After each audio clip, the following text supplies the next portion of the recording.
चर्चा करू. सगळ्यांनी गीता घेतली. अस्मकाम तु विष्टायेन तानि बोध दुजेतमा नायक मम सैन्यस्य संज्ञार्थ तं ब्रवीते. तर ह्या मागच्या काही प्रवचनाच्या शृंखलामध्ये आपण पाहिलं की दुर्योधन थोडा विको येतो प्रभूजा, विको थोडं कमी करा.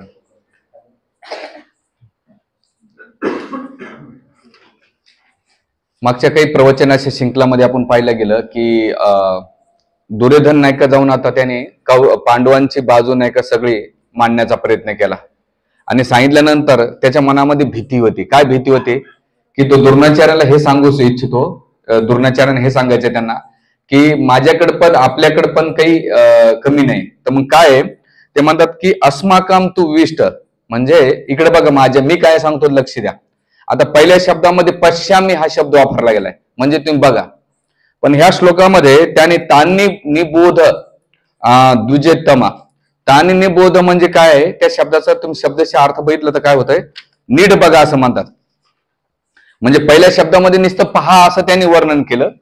पण ह्या ज्या याच्यामध्ये निबोध म्हणजे काय, नीट जाणून घ्या. म्हणजे आता मी जे सांगणार आहे तुम्ही पहिल्यांदा पाहिलं ते ठीक आहे, पण आता मी जे सांगणार आहे ते तुम्ही काय करा, नीट समजून घ्या.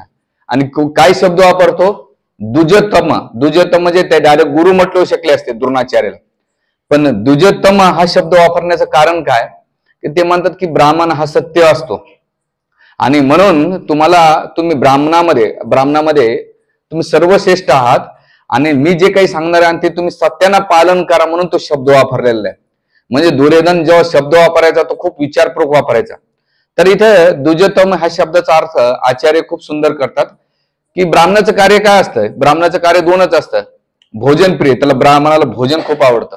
जसं आम्हाला एक आमचे रामकोंडावरले ब्रह्मचारी सांगत होते आपल्या मंदिरात, ते म्हणले त्या टायमाला त्यांचे आजोबा जायचे भोजनाला तर पाणी पित नसायचे. अच्छा, आणि 3 ठिकाणी ते 4 ठिकाणी जेवण करायचे.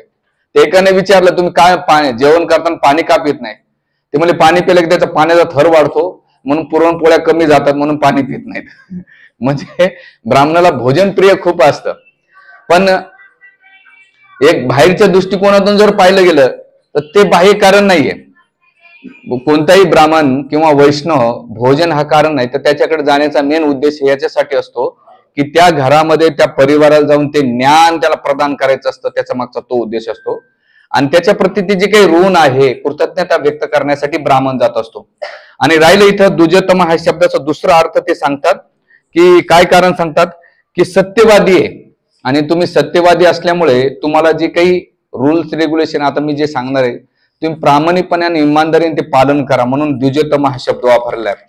म्हणून आपण जेव्हा ह्या गीतेमध्ये एवढे डीप मध्ये का जातो, तर जेव्हा कधी आपण भविष्यामध्ये याला रिडिंग करतो, आपण वाचन करतो, तर नुसतं आपल्याला तेवढा अर्थ घेऊन नाही चालणार, तर तो व्यक्ती जो कोण म्हणतो त्याची मनोवृत्ती पण आपल्याला समजणं महत्वाचं आहे. जोपर्यंत आपली ती मनोवृत्ती क्लिअर होत नाही तोपर्यंत वास्तविक ग्रंथाचा आपल्याला तत्व किंवा सिद्धांत समजणार नाही. म्हणून इथे बघा ह्या लाईन मध्ये जर पाहिलं गेलं तर दुसरं इथे शब्द वापरलेला आहे, काय दिलेला आहे की आता मी तुम्हाला माझ्या सैन्य अधिकाऱ्याविषयी वर्णन करतो. मग कोणतं आहे तर श्लोक नंबर 8 मध्ये करा. भवाने भीष्मस्य कर्णस्य कृपस्य समंदिजया अश्वत्थामा विकर्णस्य सोमदंती तथैव च. ते म्हणतात इथे आपण स्वतः भीष्म, कर्ण, कृपाचार्य, अश्वत्थामा, विकर्ण, भूरिशर्व नावाचा सोमदत्त पुत्र असे युद्धात नेहमी विजय ठरणारे योद्धा आहेत. तात्पर्य दुर्योधन असामान्य योद्ध्याचा उल्लेख केलाय कारण इथे सर्व योद्धा अपराजित आहेत. विकर्ण हा दुर्योधनाचा भाऊ आहे, अश्वत्थामा हा द्रोणाचार्याचा पुत्र आहे आणि सोमदंती किंवा भूरिशर्व हा भैलिक राजाचा पुत्र आहे. कर्ण हा अर्जुनाचा भाऊ आहे कारण पांडू राजाशी विवाह होण्यापूर्वी तो कुंतीच्या पोटी जन्माला होता आणि कृपाचार्याच्या जुळ्या बहिणीचा द्रोणाचार्याशी विवाह झाला होता. म्हणून इथे तो आपल्या सैन्याचं काय करतो, वर्णन करतो. तर ते शिष्टाचारानुसार जर पाहायला गेलं, एक कोणताही शिष्टाचार पाहायला गेला तर आपल्याला एक आदर आणि शिष्टाचार पालन करणं, तुम्ही किती मोठे हे महत्वाचं नाही, तुम्ही तुमच्या शिष्टाचारावरून तुमचा मोठ्यापणा दिसतो.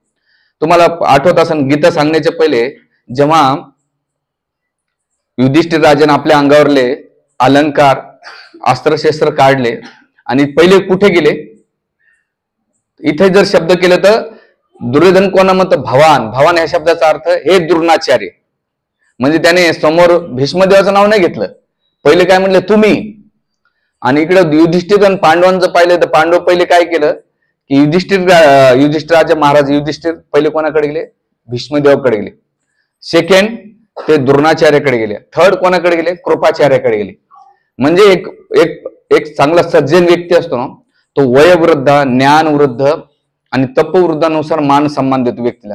आपल्या जीवनामध्ये एक वयोवृद्ध असतो म्हणजे वयानं, दुसरा ज्ञानवृद्ध. ज्ञानवृद्ध म्हणजे वयानं कमी असतो पण ज्ञान मोठं, जसं सुखदेव गोस्वामी होते. सुखदेव गोस्वामी वयानं लहान असले तरी त्या 88,000 ऋषीमध्ये सगळे ऋषी उठून बसून त्यांना मान सन्मान दिला. आणि तपवृद्ध, तपो म्हणजे काही त्यांनी तपो केलं असं. तर ह्या त्याच्या स्थितीनुसार आपल्याला आपल्या जीवनामध्ये कदाचित आपल्याला त्याच्या विचाराशी जमत नसेल पण आदर देणं महत्वाचं आहे. जर तुम्ही एखादा मोठा व्यक्ती आला आणि त्याला उठून जर नाही राहिले तर आचार्य सांगतात तुमचं आयु कमी होते, यश कमी होतं, बल कमी होतं, सामर्थ्य कमी होते आणि तुमची प्रसिद्धी अपयशाकडे जातं. म्हणून कोणत्याही व्यक्ती याला उठून उभा राहायला पाहिजे, विशेष करून हे इथं वर्णन केलंय. म्हणून आदर शिष्टाचाराच्या बाबतीत पाहिलं गेलं तर पांडवाने जर पाहिलं गेलं, सगळ्यांना आपले फोन सायलेंट किंवा करून ठेवा. पांडवाने आपल्या महाभारताच्या युद्धाच्या पहिले सगळं शिष्टाचार एकदम आतोपात केलं. पण इथे दुर्योधनाने का शिष्टाचाराच्या धज्या उडून टाकल्या ह्या श्लोकामध्ये. कसं दिलंय आता ह्या श्लोकाकडे बघा. भवानी भीष्मस्य म्हणजे हे द्रोणाचार्य. म्हणजे पहिले त्यांनी काय केलं, द्रोणाचार्याचं वर्णन केलं. आणि द्रोणाचार्याचं वर्णन केल्यानंतर सेकंड कोणाचं केलं, भीष्मदेवाचं. भीष्मदेव द्रोणाचार्याचं का केलं आणि भीष्मदेवाचं सेकंड का केलं हे समजणं खूप महत्वाचं आहे. थोडं पुढे पुढे या, जागा भेट. तर एक त्यांना असं वाटत होतं दुर्योधनाला की पितामह भीष्म हे माझ्या परिवारातले व्यक्ती आहेत आणि ते मला मी ज्या वेळा चुका केल्या आतापर्यंत त्या चुकाकडे दुर्लक्ष करून त्यांनी मला काय केली, साथ दिली. काय काय चुका केल्या मी आतापर्यंत, मी पांडवांना छेडलं ते बी त्यांना माहित होतं. धूतक्रीडेमध्ये मी पांडवांना हरवल्यानंतर सुद्धा भीष्मदेव गप राहिले होते. त्याच्यानंतर जेव्हा मी वस्त्र हरण करत होतो, दुःशासन द्रौपदीचं वस्त्र हरण होत होतं त्यावेळेस भीष्म पितामह सुद्धा तिथे एक शब्द उच्चारला नाही. त्यापेक्षाही महत्वाचं की जेव्हा द्रौपदीला वस्त्र हरण होत असताना द्रौपदी त्या सभेमध्ये पितामह भीष्माला म्हटले की पितामह अधर्म चालला इथं आणि एका सभेमध्ये तुमची जी नात सून आहे तिचं वस्त्र हरण होत असताना तुम्ही गप काय, धर्म काय ते सांगा. त्यावेळी भीष्मदेव म्हटले की धर्माची गती कोणाला समजू शकत नाही, म्हणून धर्माचा न्याय निवड करणं कठीण आहे, म्हणून मी काही बोलू शकत नाही. म्हणजे इथे शिष्टाचारामध्ये दुर्योधनाने हे पाहिले की मी जेवढ्या मोठ्या मोठ्या चुका केल्या, दुराचार केला, तरी पितामह भीष्माने माझ्या प्रती कोणत्याही रोज दाखवलं नाही. म्हणून प्रथम त्याने द्रोणाचार्याचं गुणगान केलं, नंतर भीष्मदेवाचं. कारण की भीष्मदेव हे एवढ्या चुका केल्यानंतर सोडून जाणार नाही, पण द्रोणाचार्य हे पहिलेपासून पांडवांच्या प्रती त्यांचा स्नेह होता, आसक्ती होती आणि विशेष करून अर्जुनाच्या प्रती त्यांचं विशेष प्रेम होतं.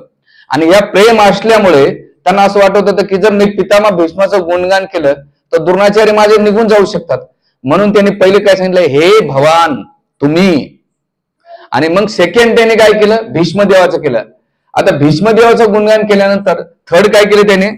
आता जर सिक्वेन्स मध्ये पाहिलं गेलं, पहिले पितामह भीष्म, नंतर द्रोणाचार्य, नंतर कृपाचार्य पाहिजे. तो कृपाचार्याचं नाव घेताना न घेता साहजिक दुर्योधनाच्या पोटातून तोंडातून कोणाचं नाव आलं, कर्णाचं आलं. बघितलं शब्द, बघितलं तुम्ही, गीता आणली ना तुम्ही, काय आलं तिथं, भवानी भीष्मस्य कर्णस्य.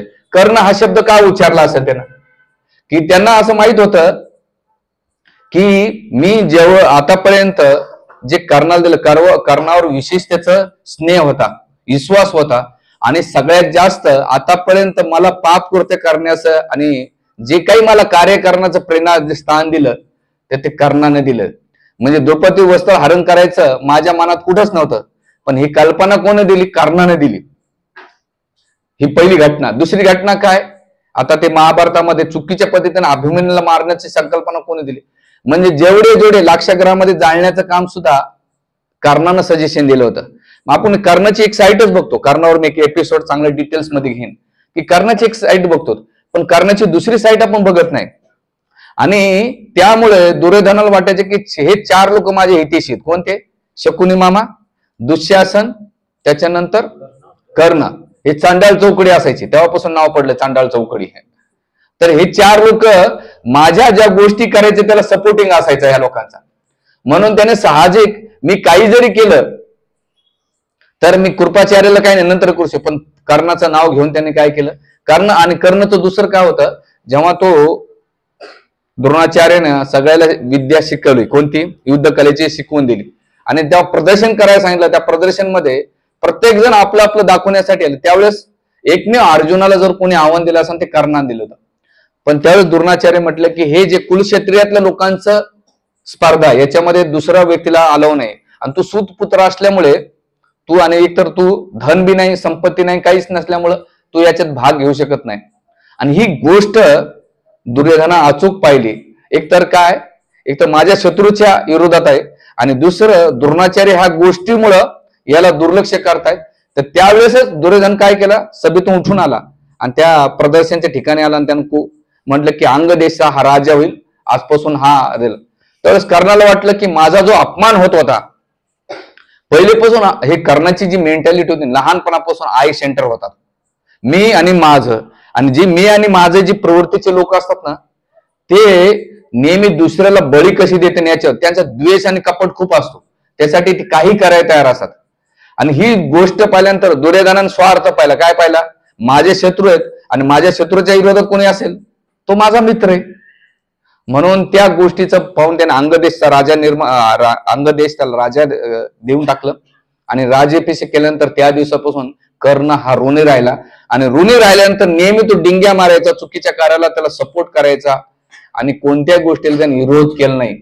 म्हणून त्याने कृपाचार्य शिष्टाचाराच्या जर सिस्टम नुसार पाहिलं, आचार्य म्हणतात कृपाचार्याचं नाव घेण्याच्या पहिले त्याने काय केलं? कर्णाचं घेतलं. नंतर कृपाचार्याचं नाव घेतलं. कृपाचार्याचं का घेतलं? कारण कृपाचार्य हे सप्तऋषीपैकी होते, आणि सप्तऋषीपैकी असल्यामुळे त्याला एवढा कॉन्फिडन्स होता की याच्यामध्ये पितामह भीष्मदेवाला इच्छामृत्यूचं वरदान होतं. ते सहजासहजी कोणी मारू शकत नाही. द्रोणाचार्याला दुष्टजिम्नशिव कोणी मारू शकत नाही, आणि ते काही शक्य नाही.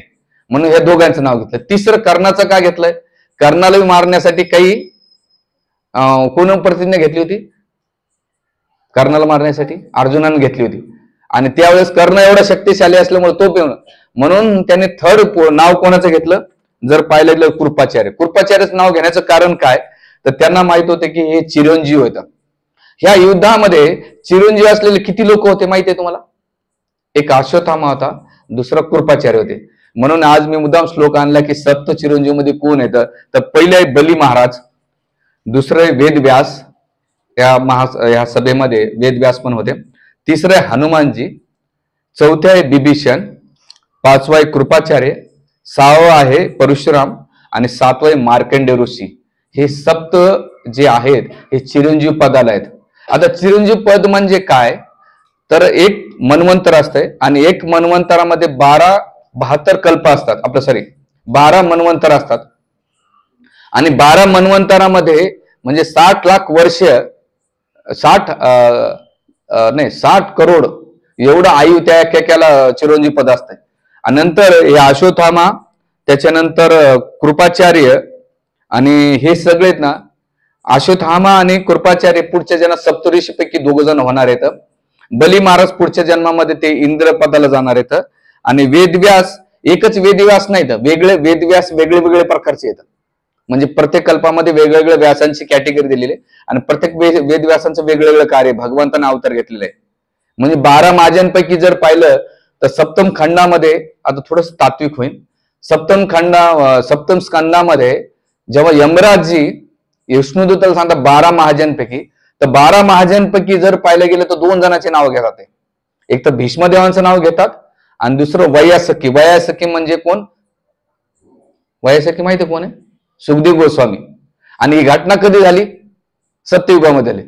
आणि सुखदेव गोस्वामीचं प्रागट्य आणि वेदव्यासांचं प्रागट्य कधी झालं आणि भीष्मदेवाचं प्रागट्य कधी झालं? कलियुगामध्ये झालं. म्हणजे जर काळात डिफरन्सेस पाहिलं म्हणजे याचा अर्थ तिथं आचार्य श्रीधर स्वामी म्हणतात की ही घटना सत्ययुगामध्ये झालेली आहे आणि वेदव्यासांचा आणि भीष्मदेवांचा जन्म तर आताच आहे. असं कसं काय समजायचं? त्याच्यावर एक वेगळं प्रवचन आहे बरं. त्याच्या मग रेफरन्सेस शास्त्राचे खूप कुठं काय मी इथे काढून ठेवले, आर्टिकल तयार केलेले. तर हे त्याच्यासाठी इथे केलेले. म्हणून कृपाचार्य हे सप्त चिरंजीव असल्यामुळे त्यांचं नाव घेतलं आणि अवध्य असल्यामुळे हे म्हणत. त्याच्यानंतर बरं हे जर डिस्कशन करीत असताना त्यांना असं वाटलं, दुर्योधनाला वाटलं की मी जर गुणगान तो करतोय पण माझ्या गुणगानामध्ये द्रोणाचार्य आणि जे भीष्मदेव आहे त्यांना वाईट वाटलं असेल. काय वाटलं असेल की हा किती मूर्ख आहे, कृपाचार्याला सोडायचं म्हणजे पहिले धरायच्या ऐवजी तो कर्णाचं गुणगान करतो. म्हणून तो पॅचअप करण्यासाठी काय करतो, कृपानंतर लगेच म्हणतो समंती जया, ते विजय असणार आहेत यांच्याकडे लगेच तो गुणगान करायला लागला. म्हणजे काय म्हणतात, याला म्हणतात वाक्चातुर्य किंवा बुद्धी. जर राजकारणी व्यक्ती असतात ना, एका शब्दाचा नाही का ते वेगळा अर्थ करतात. जसं मी तुम्हाला करणार होतो काय, चहा पाणी, कपडा लत्ता, जेवण, मग पण डर्टी माइंड असतं ना, तुमचं माइंड काय विचार करेल.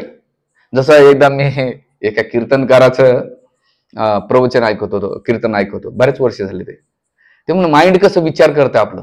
त्याने एक सुंदर उदाहरण दिलं. मला ते उदाहरण माझ्या डोक्यात एवढं फिरलं. म्हणजे प्रत्येक स्त्री दुसऱ्याच्या जावयासोबत झोपते. म्हणून असं कसं काय म्हणतो, मला कळत नाही. ते सगळे लोक इकडे तिकडे पाहिलं. म्हणजे तुमचा मुलगा असतो, तो दुसऱ्याचा जावई असतो, बरोबर, तो लहानपणापासून तुमच्या जवळ असतो. मग ते माइंडला काय करतात, याला म्हणतात डर्टी माइंड. म्हणजे शब्द लक्षात आलं तुमच्या, तुमचा मुलगा असतो लहानपणापासून तो तुमच्या जवळ झोपत असतो, पण त्याला काय वाक्य दिलेलं आहे एखाद्याचं माइंड असल्यास, अरे महाराज असं कसं काय म्हणतात तुम्ही. तर ते माइंड तुमचं कसं विचार करतो त्याच्यावर हे. म्हणून इथे समंती जयाचा शब्दाचा अर्थ बघितलं का काय, हे नेहमीमध्ये विजय होतात. म्हणून लगेच पॅचअप केले त्यांना, कोणा दुर्योधनानं. आणि पॅचअप केल्यानंतर त्यावेळेस भीष्मदेवाने द्रोणाचार्याने अजिबात रिस्पॉन्स नाही केला. न केल्यामुळे ते काय म्हणतो, पुढे लगेच गुणगान करण्यासाठी तो अश्वत्थामाचं नाव घेतो. अश्वत्थामाचं का नाव घेतलं, का हा पण चिरंजीव पदाला आहे. आणि चिरंजीवचं काय झालं याचं कारण असं, शेवटच्या महाभारताच्या युद्धामध्ये त्यानं जे निहाते बालपुत्र झोपलेले होते, द्रौपदीचा वध केला होता, ते केल्यानंतर शेवटी भगवान कृष्ण आणि अर्जुन त्याचा पाठलाग केला. कारण की द्रौपदीनं एवढे केल्यानंतर अर्जुनानं प्रतिज्ञा घेतली, जोपर्यंत अश्वत्थामाचा वध करणार नाही तोपर्यंत मी येणार नाही. तर चिरंजीव पद असल्यामुळे भगवान कृष्ण म्हटले की त्याला मृत्यूदंड दिला पाहिजे. आणि तो त्यावेळेस द्रौपदी म्हणते की गुरुपुत्र आहे, मुच्छंती सोडून द्या. कृपीला नाही का, मला तरी पती आहेत पण तिला तर पती नाहीत आणि पुत्र गेले तर ते जीवन कसे जगेल, इथं पेत्रसने. तर इथं दोन गोष्टी द्रौपदीच्या पाहायला भेटतात. एक ठिकाणी द्रौपदीचा जर पाहिलं हृदय कठोर आहे, दंड देण्यासाठी किती उत्कंठित होती. महाभारताच्या पहिले तिच्यामध्ये सूड भावना होती, जोपर्यंत या कौरवांचा वध होणार नाही तोपर्यंत मी माझे केस बांधणार नाही. मग एक ठिकाणी दया आणि एक ठिकाणी दंड, याला कसं समजायचं. तर आचार्य सांगतात की द्रौपदी प्रिन्सिपल आपल्या समोर ठेवते.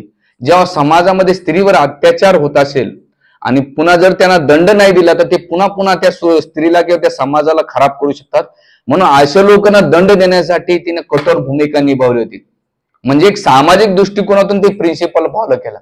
पण जेव्हा व्यक्तिगत जीवनामध्ये तो प्रिन्सिपल फॉलो करायचा आळस, तिनं दया हा प्रिन्सिपल नाही का फॉलो केला. काय केला की तिने हे पाहिलं की कृपी आहे, कृपीला एकमेव पुत्र, पती तर मारला गेला तर, आणि मारल्या गेल्यानंतर हिला कोणी सहारा नाही. तर मला पती सहारा आहेत पण हिला कोणी सहारा नसल्यामुळे सोडून द्या. आणि दुसरं, पहिली गोष्ट हे कारण. दुसरं कारण कोणतं सांगतात की ते ब्राह्मण पुत्र आहेत. तिसरं कारण सांगतात हे आपल्या गुरुचा पुत्र आहे. हे 3-4 कारण दिल्यानंतर सोडून द्या. आणि दिल्यानंतर मग भगवान कृष्ण म्हणतात काय पर्याय, कसा, अर्जुन म्हणतो भगवान कृष्णाला पर्याय काय, ते म्हणतात तू विचार कर. आणि म्हणून त्याचा जो मणी असतो तो काढला जातो. मणी काढल्यानंतर शेवटी तो विचार करतो की जोपर्यंत मी पांडवांना नाश करणार नाही तोपर्यंत मला मन शांती भेटणार नाही. तर त्यावेळेस तो काय करतो, आपला ब्रह्मास्त्र सोडतो. त्याला ब्रह्मास्त्र तो बापाकडून बळजबरी घेतलं होतं, कारण की त्याच्या वडिलांना माहित होतं द्रोणाचार्य हा एवढा पात्र लायक नाही, विनाशकाली विपरीत बुद्धी, हा कधी याचा दुरुपयोग करू शकतो. पण तरी पुत्र स्नेहामुळे नाही का, इथे आचार्य सांगतात की आपल्याकडे जर आपला पुत्र जर ते तेवढं लायकीचं नसेल तर त्याच्याकडे ते दिलं नाही पाहिजे. विचारी त्याच्या मदत धनसंपत्ती जोपर्यंत तुम्ही जिवंत आहेत तोपर्यंत कधीच नाही, नंतर त्यांना द्या तुम्ही, पण आधी दिलं तर नुकसान होतं. याचं सुंदर उदाहरण कोणतं माहिती तुम्हाला? रेमंडचे मालक होते गौतम सिंघाने, त्यांचा पुत्र कोण होता? आपलं सॉरी विजयपत सिंघानेचा पुत्र गौतम सिंघाने. आता झाले पॅचअप, तो वेगळा विषय. पण सांगायचा मुद्दा की तुम्ही असे सिद्धांत, वैदिक ग्रंथाचे सिद्धांत एवढे चांगले आहेत ना, आपल्याला ते घेता आले पाहिजे. विषय डायव्हर्ट होतो पण महत्वाचं इकडं. म्हणून पात्र नव्हतं, पात्र नसताना सुद्धा त्याने दिलं. दिल्यानंतर त्याने ब्रह्मास्त्र सोडलं. त्यावेळेस भगवान कृष्ण म्हटले अर्जुनाला की तू पण ब्रह्मास्त्र सोड. सोडल्यानंतर विध्वंस होईल म्हणून वेदव्यास आले, म्हटले तुम्ही दोघांना थांबा. तर अर्जुनाला माहित होतं की त्या ब्रह्मास्त्राला वापस कसं घ्यायचं, पण अश्वत्थामाला माहित नव्हतं. मग काय करायचं? त्या अश्वत्थामानं उत्तरेच्या गर्भामध्ये अभिमन्यूचा शेवटचा पुत्र पांडवांचा वंशज नष्ट करण्यासाठी त्या गर्भाकडे ते ब्रह्मास्त्र सोडलं होतं. आणि जसं सोडल्यानंतर भगवान कृष्णाने त्या गर्भाचं रक्षण केल्यानंतर तिथं भगवान कृष्ण अश्वत्थामाला शाप देतात. ते म्हणतात की तुझा मस्तकाला मणिकाडला जो रक्त पडते ना, कायमस्वरूपी तुझं रक्त पडेल, आणि त्या दुर्गंधीमुळं तू हजारो वर्ष नाही का, जोपर्यंत हे कल्प राहील, मनवंत राहील, तोपर्यंत तुला नाही की यातना भोगाव्या लागतील. आणि आज बी या सप्तरंगी जो आहे अश्वत्थामा, तो दुर्गंधीमुळे एक ठिकाणी थांबत नाही, सारखा वारंवार पळत राहतो. आणि मग आचार्य टीकेमध्ये वर्णन करतात, कधी पण कोणाच्या जीवनामध्ये शाप घेऊ नये, किंवा कोणाच्या दुःख किंवा कोणाच्या शिव्या शाप आपल्या जीवनात घेऊ नये, नाही तर दुःख भोगावं लागतात. आणि हे झाल्यानंतर पुढे ते काय करतात अश्वत्थामा, मग विकर्णचे शब्द वापरला. दुर्योधनाने विकर्ण शब्द का वापरला असेल, काय कारण आहे?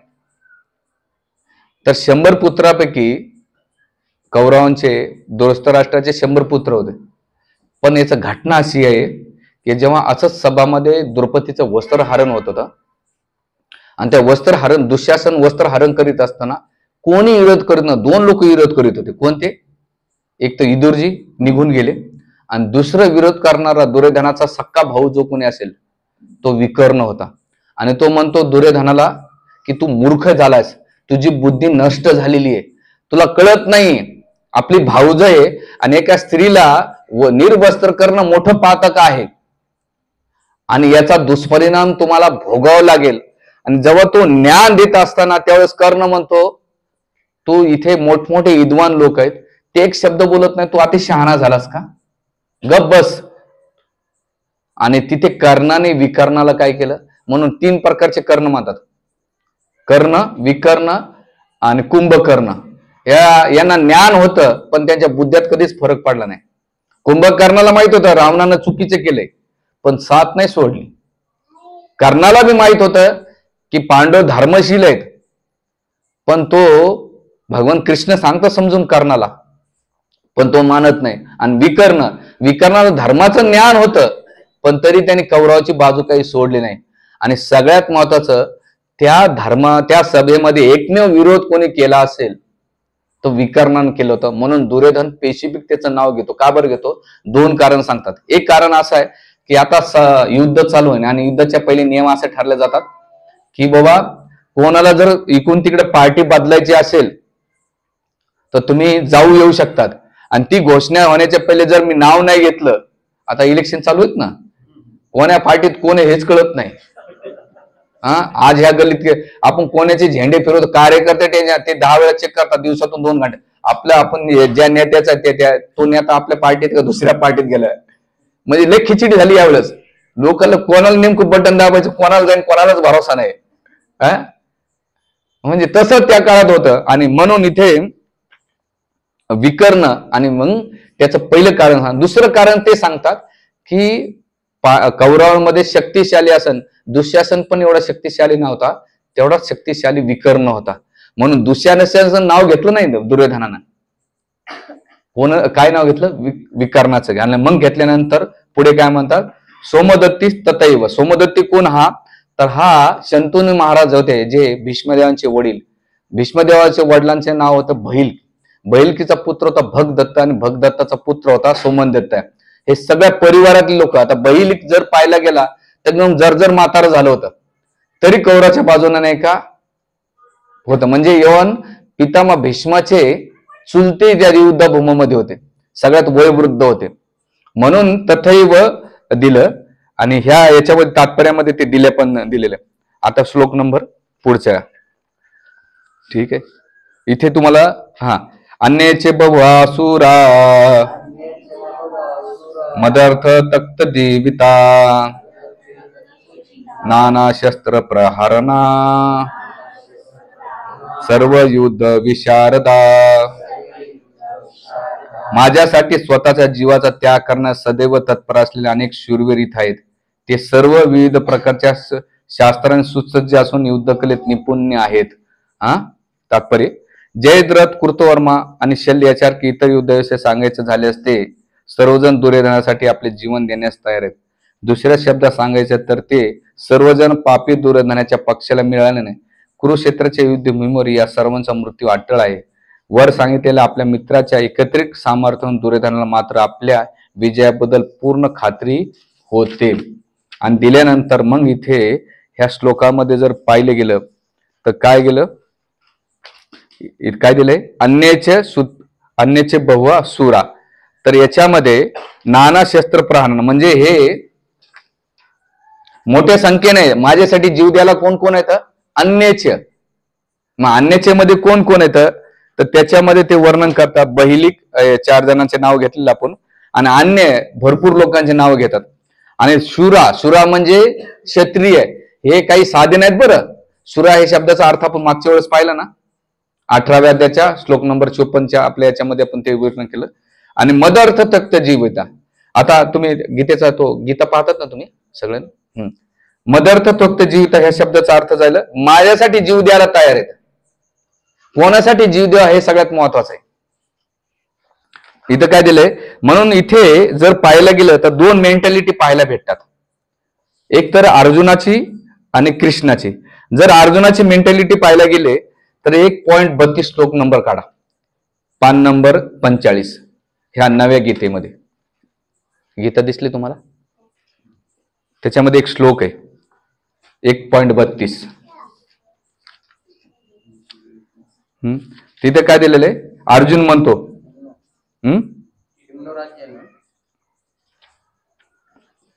नाही 32, येषामार्थ कांक्षिता नो राजे भोगन सुखानीच. इथे येषामार्थ म्हणजे मला माझ्या इंद्रिय भोगासाठी मला कोणाचा वध नाही करायचा आहे, हे राजेच नको.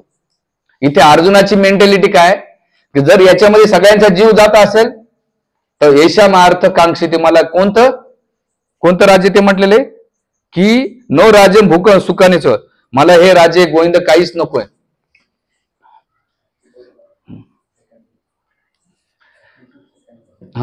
लक्षात आलं, तुम्ही पाहिली ती लाईन बघितली का?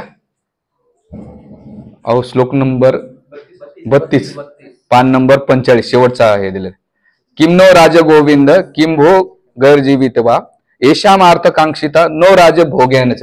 येषामार्थ हा शब्द महत्वाचा आहे त्याला. येषामार्थ आलं ना, का बरं येषामार्थ शब्द वापरलाय की इथं अर्जुन काय मेंटॅलिटी म्हणतो की जर मला जर राज्य भोगत भेटत असेल पण त्या राज्यामध्ये सगळ्यांचा जीव जात असेल तर मला नकोय बाबा हे.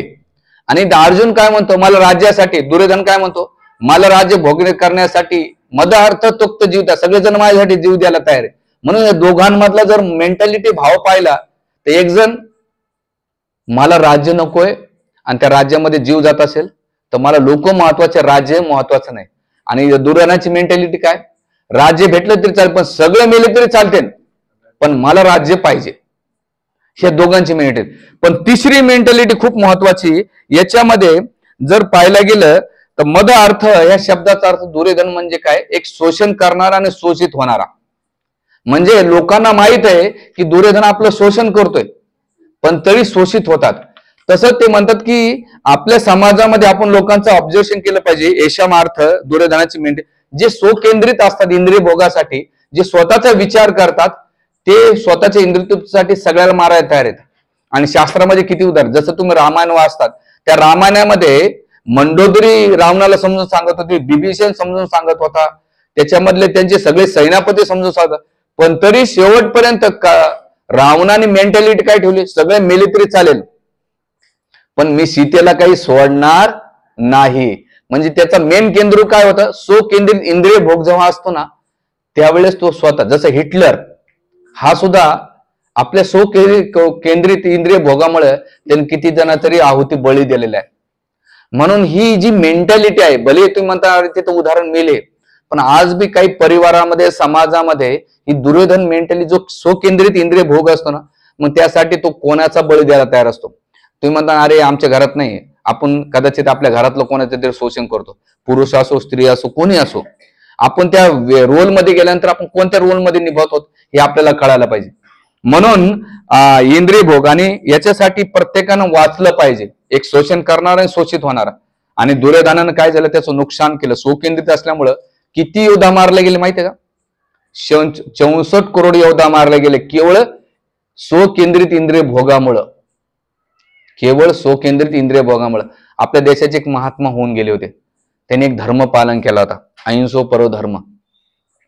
त्यांच्या व्यक्तिगत तत्वामुळं कितीतरी हिंदूंचा नाही का नरसंहार झाला होता. आणि त्यापेक्षाही मोठा संहार 1947 मध्ये फाळणी झाली. त्यावेळेस तुम्ही सिद्धांत पालन करा, त्याचा विरोध नाहीये, पण तुम्ही तुमचे सिद्धांत जेव्हा दुसऱ्याला लादायचं काम करतात ना, आता हे सगळं इतिहासाचा अभ्यास केलेला आहे बरं मी, आणि म्हणून त्या स्वतःच्या सिद्धांतामुळं तुम्हाला एक गालात मारले तर दुसरा गाल करा असे ते मानतात. तुम्हाला सांगा किती लोक पालन करतात की तुमच्या कानफटीत एखादं मारलं आणि तुम्ही त्याला फॉलो करता? नाही. तुमच्या स्वतःच्या स्वकेंद्रित सिद्धांतामुळं जर समाजाचा नाश होत असेल, एक उदाहरण देतो, जर तुमच्या शरीरावर एखादा फोड झाला असेल आणि त्या फोडानं जर सगळं शरीर नाश होत असेल तर पहिले त्या फोडाचं ऑपरेशन करा, नाही तर तो शरीराला नाश करतो. तसंच हे सिद्धांत जेव्हा स्वकेंद्रित पालन करायला जातात तर आपल्यामुळं समाजाचा फायदा होतो का नुकसान होतं हे आपल्याला विचार करणं महत्वाचं आहे. म्हणून पहिलं काय दिलेलं आहे इथं, मद अर्थ तोक्त जीविता, पण याच्यावर येशाम दुसरा शब्द जर पाहायला गेला, येशाम म्हणजे अर्जुनाचा पण भाव काय होता, येशामार्थ दुसरा शब्द वापरला. याच्यामध्ये येशामार्थ की अर्जुनाचा पण विस्तरित इंद्रिय भोग होता, पण त्याच्यामध्ये इंद्रिय भोगामध्ये स्वतःचा विचार नव्हता, तर मी ते इंद्रिय भोग करावं पण सगळ्यांना मिळून करावं, मग त्याच्यामध्ये सगळेजण वाचावं, मग कोणी या युद्धात मारला जाऊ नये म्हणून त्याची ती भावना होती.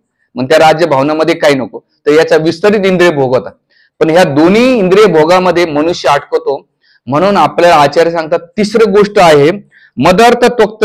मदार्थ म्हणजे कृष्णासाठी जेव्हा तुम्ही करता, काय जेव्हा तुम्ही कृष्णासाठी करता तेव्हा तुम्हाला नाही का काय होईल माहितीये का, त्याची पूर्ती होईल. म्हणून कृष्ण इंद्रिय प्रीती वांछा करे भले काम, कृष्णाचे इच्छा. आणि मग कृष्णासाठी कसं करतात, तर गीतेतला कोणता श्लोक आहे, यद करोशी यद नासी यद होशी ददास्य यद तपशी कौंतेय तत्कुरुष्य मद अर्पणम. किती नंबरचा श्लोक हा मागच्या वेळेस घेतला होता ना आपण, हा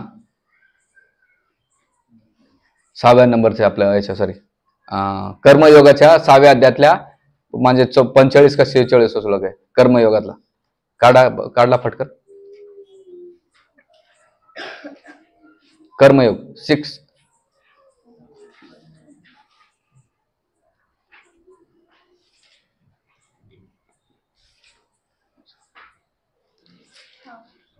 किती नंबरचा श्लोक आहे, हा काय आहे त्याचा, यद करोशी यद नासी यद होशी ददासी यद तपसी कौंतेय तत्कुरुष्य. किती नंबरचा श्लोक आहे, हा 9.27 नंबरचा श्लोक आहे, 9व्या अध्यायातल्या 27 श्लोक. इथे भगवंतासाठी मदार्थ केलं पाहिजे. जेव्हा तुम्ही कृष्णासाठी मदार्थम करताना तर तुम्ही कर्मबंधनातून मुक्त होतात, आणि जेव्हा तुम्ही मदार्थम दुर्योधनासाठी करता तर भावबंधनामध्ये अटकतात. आणि इथून जर तुम्ही कृष्णासाठी मदार्थम करता तर कर्मबंधनातून मुक्त होता. म्हणून ह्या दोन्ही शब्दाचा जर पाहिला अर्थ, मदार्थ तर खूप आणखीन येतं, भगवान कृष्ण भरपूर ठिकाणी सांगतात. म्हणून सांगताना इथं सापडलं तुम्हाला 9व्या अध्यायाच्या श्लोक नंबर 27 काय तिथं भाषांतर वाचा. हा जे कर्म करतो, हम्म, जे खातो, हा जे हवन करतो, जे दान करतो आणि जे तप करतो, ते सर्व तुम्हाला अर्पण करतो. तिथे कोणता शब्द वापरलाय? मत कुरुष्य मद अर्पणम. हा, म्हणजे मदार्थ, म्हणजे माझ्यासाठी सगळं कर. तुम्ही भगवान कृष्णासाठी करता. आता तुम्ही म्हणता नाही बुवा हे दुर्योधन तर नाही. दुर्योधन म्हणजे जो केवळ स्वतःसाठी जीवन, याला म्हणतात कृपण. कृपण म्हणजे मी आणि माझा देश, माझा धर्म, माझा पंथ, मी आणि माझा परिवार जगताना, याला दुर्योधन मेंटॅलिटी म्हणतात. आज बी आपल्या लोकांमध्ये पाहायला भेटत. पण जेव्हा तुम्ही कृष्णासाठी करता, तर कृष्ण केल्यानंतर दोन गोष्टी होतात. यस्मिन तुष्टे जगत तुष्टे. ज्याप्रमाणे भगवान कृष्णाची जर सेवा केली तर भगवान कृष्ण प्रसन्न होतात. कसं? जसं झाडाच्या, तुम्ही म्हटलं ना, आता झाडाच्या पाना फुलांना मी पाणी घालतो, झाड पोषित होईल का? कधी होईल पोषित? पानाला, फुलांना, पानांना पाणी घातलं तर नाही होणार. तुम्ही पाणी घ्या आणि झाडाच्या मुळाला घाला. झाडाच्या मुळाला पाणी घातलं तर सगळं झाड काय होतंय? पोषित होतंय. आता तुम्ही म्हणले उद्यापासून आपल्या शरीराच्या इंद्रियाने स्ट्राईक केली, कानाने म्हटलं तू ऐकायचंच नाही, डोळ्याने म्हटलं पाहायचं नाही, आम्ही आमचं जेवण करणार, कानात पोळी घातली, नाकात घातली तर होईल का? डोळ्यात घातलं तर होईल का? काय करा, पोळी घ्या, भाजी पोळी घ्या, दाल राईस घ्या, ती पोटात टाका. पोटात टाकलं तर सगळ्या शरीराच्या इंद्रियांना पोषित होते. तुम्हाला वेगळं करण्याची गरज नाही. झाडाच्या मुळाला पाणी घालणं, अन्न पोटात टाकलं तर सगळं शरीर पोषित होते, झाड पोषित होते. त्याचप्रमाणे भगवान कृष्णाची जर भक्ती केली तर तुम्हाला दुसरीकडे कोणाची करण्याची गरज नाही आणि सगळे देवदेवता संतुष्ट होतात. म्हणून यस्मिन तुष्टे जगत तुष्टे, याचं सुंदर उदाहरण आहे महाभारतामध्ये. आपला महाभारताच्या गीतेचा प्रसंग चालू आहे. जेव्हा पांडव वनवासात होते आणि वनवासात असल्यानंतर पांडवांसोबत किती हजार ब्राह्मण होते? 60,000 ब्राह्मण होते. ह्या ब्राह्मणाला कसं खाऊ घालायचं हा युधिष्ठिर महाराजांसमोर सगळ्यात मोठा प्रश्न होता. आणि म्हणून काय करायचं, तर त्याने एक दिवस वेदव्यासानं विचारलं की एवढे ब्राह्मण आहेत आणि आम्ही ब्राह्मणाची कशी सेवा करायची? तर त्यावेळेस वेदव्यासानं सांगितलं की तू सूर्यदेवाची उपासना कर. आणि मग सूर्यदेवाची उपासना केल्यानंतर त्या उपासनेतून कुंती, आपल्या द्रौपदीला एक आक्षेप पात्र भेटलं. आणि आक्षेप पात्र भेटल्यानंतर सूर्यदेवानं सांगितलंय की जोपर्यंत तू खाणार नाहीस तोपर्यंत हे आक्षेप पात्र काय करेन, सगळ्यांना अन्न देऊन टाकेल. आणि म्हणून द्रौपदी रोज जेव्हा कुकिंग करायची, त्या कुकिंग करताना 60,000 ब्राह्मण जेवढे लोकांना ते खाऊ घालायचे. आणि खाऊ घातल्यानंतर एक दिवस तिनं खाऊन नाही का ते भांड धुवून ठेवलं. आज बी ते आक्षेप पात्र पाहायचं असेल तुम्हाला, तो उडपी कृष्ण कर्नाटकमध्ये, उडपी कृष्ण कर्नाटकमध्ये ते पण आज ते पाहायला भेटते बरं, पांडवकालीन. आणि आज बी तिथं, आणि 50,000 एकर जमीन केवढं उडपी कृष्णाची होती. आज ते राहिले नाही, इंदिरा गांधीनं पार वाटोळं केलं, तो वेगळा विषय त्याचा. पण सांगायचा मुद्दा, तिथे आक्षेप पात्र दिल्यानंतर एक दिवस दुर्योधन नाही का, आपलं दुर्वासा मुनी दुर्योधनाच्या घरी गेली. दुर्योधना अतिशय चांगली सेवा केली. आणि दुर्वासा मुनी कसे होते? शीघ्रकोपी, म्हणजे प्रसन्न झाले तर लगेच काही देणारे आणि लगेच शीघ्रकोपी होते. दोन स्वभाव होते त्यांचे.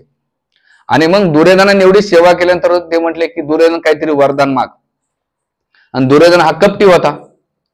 तो कधीच, चांगले जे कपटी लोक असतात ना, ते चांगल्यामध्ये सुद्धा वाईट बघण्याची त्यांची प्रवृत्ती असते. त्याने सांगितलं तुम्हाला काही द्यायचं असेल तर माझे बंधू आहेत, वनवासात आहेत, त्यांच्या जाऊन तुम्ही आदर सत्कार करा. आणि आदर सत्कार कधी करा? जेव्हा मध्यकाळ होईल, म्हणजे दुपार होईल तेव्हा जा. आणि मग हे दुर्वासा मुनी आपल्या किती हजार शिष्यांसोबत गेले? 60,000 शिष्यांसोबत गेले. गेल्यानंतर जसं युधिष्ठिर महाराजांना पाहिलं, पांडव पाहिले, घाबरून गेले. द्रौपदी घाबरून गेली, करायचं तर काय करायचं बाबा? ते म्हणले आम्हाला खूप भूक लागलेली. आणि भूक लागल्यानंतर युधिष्ठिर महाराज द्रौपदीकडे जाताना म्हणतात, अगं 60,000 शिष्यासोबत दुर्वासा मुनी आले, एक तर शीघ्रकोपी आहेत, आपलं काही खरं नाही.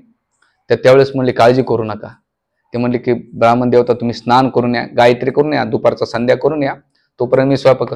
द्रौपदी तळमळतीनं भगवंताला एवढी याचना केली की साक्षात भगवान कृष्ण द्वारकेहून नाही का त्या काम्यवानामध्ये आले. आणि म्हणले काय ग सखे, भगवान कृष्णाला, द्रौपदीचं एक नाव आहे कृष्णा. आपण जप करतो ना, आता जप करताना कृष्ण म्हणायचं, हरे कृष्ण हरे कृष्ण. लोक म्हणतात कृष्णा, कृष्णाचे अर्थ 3 होतात. मागच्या वेळेस कोणतरी विचारलं, एक आकाशाला म्हणतात, द्रौपदीला पण कृष्णा म्हटलं जाते. ते म्हणजे हे कृष्णा सखे, भगवान कृष्ण ती सखी होती. आणि म्हणतात काय ग, मला खूप भूक लागली, काहीतरी दे. मी भगवंता, मी कोणत्या समस्येचं अटकले आणि तुम्हाला काय भुकाचं पडलं? नाही नाही म्हणले, ते राहू दे, नंतर मला भुकलेले काहीतरी दे. ते म्हणले सगळं संपलं. नाही म्हणले तुझं आक्षेपात्र घेऊन ये. आणि आचार्य म्हणतात एक शाक्त किंवा शीत, शीत म्हणजे भाताचा एक कण घेतला आणि जसं भगवंताने ते शीत घेतलं आणि जिभेवर ठेवलं तर सगळेजण देवदेवता तर ढेकर दिले. इतर जे गायत्री करीत बसले होते ब्राह्मण 60,000 सोपं ढेकर द्यायला लागले. हे कुणाकडे पाहिलं, मला एकट्याला ढेकर होतं, कोणाला गुलाबजाम, कोणाला समोसा, कोणाला कचोरी, कोणाला श्रीखंड, आमरस, आम्रखंड, पुरी, सगळेजण एकूण एकाला पाहायला लागले. तर दुर्वासा मुनीने जाणलं ही सगळी लीला भगवान कृष्णाची. आणि याच्या पहिले मी अपराध करून बसलोय. भगवान कृष्णाचे कोणते भक्त? अंबरीश. आणि आता जर मी इथं नाही गेलो तर काही खरं नाही. ते म्हणले जिकडं रस्ता भेटेल तिकडं पळा, आता मी काही नाही. आणि मग 60,000 शिष्य गेल्यानंतर युधिष्ठिर महाराज सांगतात भीमाला जाऊन बोलो ब्राह्मणांना. आणि गेल्यानंतर भीम आपला गदा घेऊन अहो ऋषी ब्राह्मण चला भोजनाला, ब्राह्मण सगळे गायब. आणि गायब झाल्यानंतर भगवान कृष्णाने तिथं पांडवांचं रक्षण, म्हणजे इथं 2 शिक्षा आहेत आपल्याला. तळमळतीने जेव्हा तुम्ही भगवंताला बोलवतात ना आणि काहीतरी अर्पण करतात ना तर भगवंत धावून येतात. बरं, ती तुमच्याकडे उत्कंठ आणि इच्छा आहे का भगवंताला प्राप्त करण्यासाठी? जर ती उत्कंठ आणि इच्छा नसेल ना तर भगवंत नाही भेटू शकत. जसं एखादं लहान बाळ रडू द्या, मूळ रडू द्या, आई लक्ष देत नाही. पण जेव्हा ती टॅटॅ फोडते, आई सगळे काम, आई वडील काम, आजी आजोबा सगळा परिवार येतो आणि त्याला घेतो आणि मग त्याला शांत करतात.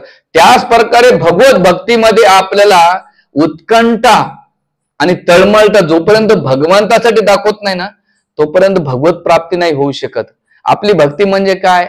आया मन में चलो तपोन में, गळ्यात माळा घातल्या, काहीतरी 2 मंत्र म्हटले, भांडारा खाल्ला, तुम्ही कार्यक्रम केला, आम्ही केला, ती उत्कंठा पाहिजे. जसं आचार्य सांगतात, जसं एक युवक एक युवतीच्या प्रती आणि एक युवती एक युवकाच्या प्रती कसं आकर्षण असतं इंद्रियांच्या प्रती, त्याच प्रकारे एका जीवात्म्याचं, एका भक्ताचं भगवंताच्या प्रती आकर्षण असतं. आणि ते आकर्षण कधी होईल? जेव्हा ह्या जगामध्ये आपण काहीतरी ब्लड रिलेशन जेव्हा स्थापित करतो ना तर तेव्हा त्याच्या प्रती प्रेम करणं सहज सोपं जाते. ब्लड रिलेशन नसेल ना, आता गलीत कोणी एखादा वारू द्या, काही फरक पडत नाही. पण तेच घरचा वारू द्या, सगळा शोक करतं का? ब्लड रिलेशन केले. त्याच प्रकारे जेव्हा आपण भगवंताशी आपला व्यक्तिगत संबंध स्थापित करतो तेव्हा त्यांच्याबद्दल आपल्याला चिंता वाटन. जसं मी जेव्हा शास्त्र वाचत होतो की भक्त, आपण लोक आपल्या स्वतःबद्दल विचार करतो, आपल्या परिवाराबद्दल विचार करतो, कधी भगवंताबद्दल आपण विचार केला का? भगवंताबद्दल कधी चिंता केली का? जेव्हा तुम्ही भगवंताची चिंता करता तर भगवंत तुमची चिंता करतात. तुम्ही तुमच्या चिंतानात अडकले तर भगवंत त्यांच्या दुनियेत आनंदी येतात. म्हणून सांगण्याचा मुद्दा असा आहे की भक्तीमध्ये द्रौपदीने तळमळतेनं बोलवलं आणि भगवंत प्रगट होऊन त्याचं रक्षण केलं, हा एक पहिला मुद्दा. आणि दुसरा मुद्दा काय की यस्मिन तुष्टे जगत तुष्टे, भगवान कृष्णाला अर्पण केलं तर सगळ्या ऋषी मुनीला खायला भेटलं, सगळ्या देवी देवताला खायला भेटलं. याचं दुसरं उदाहरण कोणतं? सुदामाचं. सुदाम जेव्हा पहिल्यांदा पोहे घेऊन आले, पोहे मी नाही म्हणतात, ते तुकडे होते, पहिली मूठ खाल्ली आणि दुसरी मूठ धरली, कोण? रुक्मिणीने धरली. का बरं धरली? ते म्हणले भगवंता तुम्ही एकटेच स्वाद घेतात, आम्हाला कधी भेटाव, हे पहिलं कारण. दुसरं कारण ते म्हणतात की रुक्मिणी हे विचार करू लागले की एवढे पोहे कधीचे आहेत काय माहित नाही, हे जर पोहे खाल्ले तर भगवंताचं पोट नको दुखायला, म्हणून हात धरला. आणि तिसरं कारण सांगतात आचार्य, ते म्हणतात की रुक्मिणी विचार करत होते, एका मूठमध्ये भगवंतानं आपलं सगळं ऐश्वर्य दिलं आणि दुसरी मूठ खाल्ली तर मला दासी म्हणून सुदामाच्या घरी राहावं लागेल, म्हणून रुक्मिणीने ते हात धरला. किती डीप मध्ये आचार्य भरपूर कारण देतात. म्हणजे सांगण्याचा मुद्दा असा आहे की त्यावेळेस जेव्हा, आणि तिसरी गोष्ट आपल्या चौथी गोष्ट सांगतात की एका मुठीमध्ये सगळे देवदेवता प्रसन्न झाले, आता आम्हाला बी स्वाद घेऊ द्या. तुम्ही एकटेच काय भक्ताचं प्रेम सांगतात, पोहे महत्वाचे नव्हते, त्या मागचा प्रेम भाव महत्वाचा. तुम्ही काय वस्तू अर्पण करतात हे महत्वाचे नसता. मला कधी कधी लोकांच्या नवलच वाटतंय, मंदिरात गेलं ना एवढाच निवद, 2 थेंब आंबरासाचे, 3 भात दाण्याचे, 4 डाळीचे दाणे, देवा खाय. तिथे देव बी म्हणतो अरे एवढ्या घासात पोट भरेल का नाही, ही देव मला उपकार करते का काय करते. आणि आपण प्लेट भाऊ भाऊ जीप काढू काढू खातो. काय लोक आहेत बाबा. म्हणून सांगण्याचा मुद्दा असा आहे की त्यावेळेस सुदामाला नाही का भगवंत रुक्मिणी यासाठी म्हणले की सगळे देवदेवताच्या अधीन जावं लागते तर भगवंताला हे होणं. म्हणून आपल्या ह्या मुद्द्याकडे येऊया आता.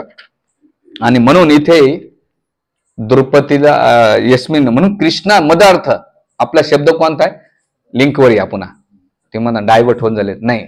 मदार्थ आपल्या जीवनामध्ये आपल्याला अर्जुनाची भावना ठेवायची. आता अर्जुनाची भावना काय, जे समाजसेवक लोक असतात ना, समाजासाठी हे करायचं ते करायचं ते करायचं, पुतळे मानले जातात. समाज कधी संतुष्ट होऊ शकत नाही, लक्षात आलं का, आणि होणार पण नाहीये. म्हणून तुम्ही स्वकेंद्रित पण राहायचं नाही, सामाजिक ते करायचं याचा अर्थ नाही. पण तिसरी गोष्ट सगळ्यात महत्वाची, आपल्या जीवनाला परिपूर्ण आणायचं असेल तर मदार्थ जेव्हा तुम्ही करता तेव्हा तुमच्या जीवनाची परिपूर्णता होईल. म्हणून पुढच्या ह्या लाईन मध्ये आता पुढे जाऊया. पुढे आता हा 9 राहिला ना, नास्त एक राहिला शेवटचा. आता इथं काय दिलंय, नाना शस्त्र प्राणा सर्व युद्ध विशारद. तर ही लाईन तुम्हाला 9वा श्लोक क्लिअर झाला, मदार्थ. आता याच्या पुढे मदार्थ वाचताना तर तुम्हाला लक्षात आलं पाहिजे कोणत्या लेवलला. ठीक आहे, आता एखादा श्लोक घ्यायचा का नंतर पुढच्या वेळेस घेऊ, कारण हा 10वा श्लोक खूप इम्पॉर्टंट आहे. ठीक आहे, पुढच्या वेळेस घेऊया. हरे कृष्णा कृष्णा कृष्णा हरे हरे, हरे राम राम हरे हरे. कोणाला काही प्रश्न टीका टिप्पणी असेल तर विचारू शकतात. तर आजचा टेक होम मेसेज म्हणजे भगवान कृष्णाच्या प्रित्यार्थ कर्म करणे. जर तुम्ही, आणि हे का बरं तुम्हाला डिटेल्स म्हणलं, तुम्ही समाज कधीच तुमच्या परिवारातले लोक खुश होत नाही. बायकोने चांगली भाजी बनवत तरी नवऱ्याचं तोंड वाकडं असते. नवऱ्याने किती चांगलं करू द्या, बायको म्हणते माझ्यासाठी तुम्ही काय केलं. तुम्ही दोन बायकोनं काही करू द्या, पोरं म्हणतात तुम्ही आमच्यासाठी काय केलं.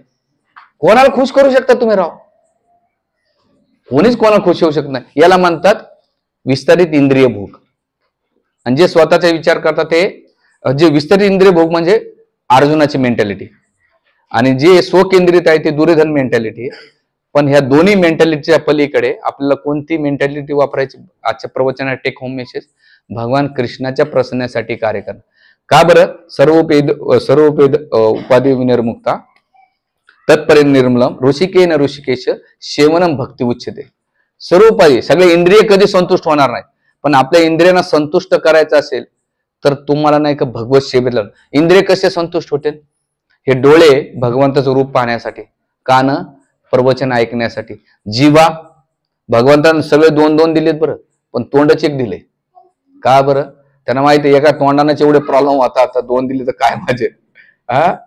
एकतर या तोंडानं खाल्लं तर रोगराई वाढते, आणि दुसरं जेव्हा तोंड चालू होतं ना, शब्द बाहेर पडतात, बाण कमी पण शब्द लय भयंकर पडतात. म्हणून तोंड एक दिलेलं आहे. आणि तिसरी गोष्ट, भगवंताला हे तोंड भगवत सेवेत लावले, हात सेवेत लावले पाहिजे, पाय मंदिरात सत्संग येण्यासाठी टायमावर आलं पाहिजे. पहिले प्रवक्ता येतो नंतर तुम्ही येतात, असं नाही. पहिले प्रवचनाच्या पहिले तुम्ही आले पाहिजे, नंतर प्रवक्ता आला पाहिजे. आणि शेवटी सगळ्यात महत्वाचं, एक एक गोष्टी तुम्ही भगवत सेवेत लावा. बाकीच्या भक्तीच्या गोष्टी आपण पुढच्या वेळेस सांगूया. हरे कृष्ण.